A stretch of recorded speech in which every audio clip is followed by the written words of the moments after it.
A significant change took place in which I believe has driven a great deal of growth in the valley was the development of our road system. What do we really have an ability to change and to move forward? I mean, you look at through the years, transportation was one. When Phoenix was really a town that was beginning to explode, and it was clear that we needed to address the transportation system. It was GPL that really took the lead there, and got out in front of that.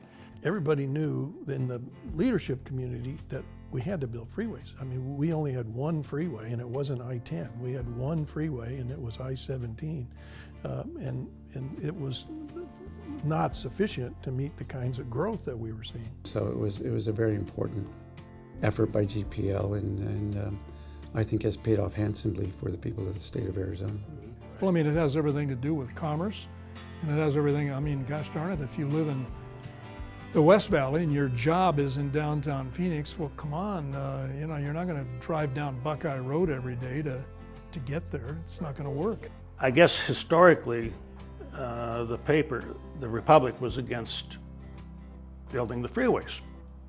Under the theory, if you build them, then they will come. Well, they came and we didn't have the freeways. So we were playing catch up on the freeway system. So a group of business people got together and said, well, then we got to build a parkway. So we built a parkway. I'd say they built a parkway. And they literally, the business people all came together. Politicians wouldn't touch it. The city didn't want anything to do with it.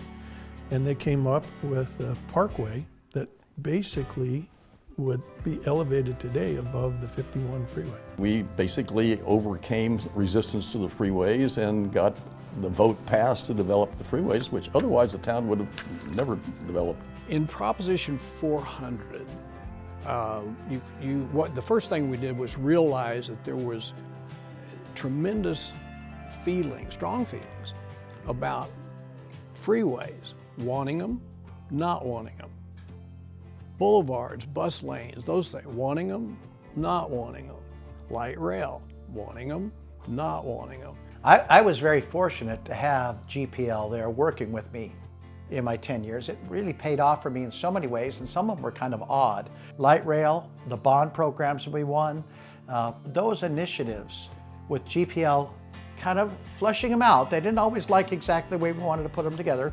Got to work on my passion of public transportation and transportation policy. Skip Rims that led the way on that created the first dedicated funding source for light rail in Phoenix. That was a big moment in our community. And because this is an amalgamation of towns, you cross borders very quickly, particularly with something like light rail. You can't snap your fingers and put in light rail. You start digging and doing stuff, and you've got to shut down major arteries, which cuts off people from going to a person's business. There was a lot of stuff around that. I believe one of the reasons Maricopa County has been so successful is that we've invested in infrastructure, particularly transportation infrastructure, so that people can move around our community. That plan is about to expire, the tax that supports these investments.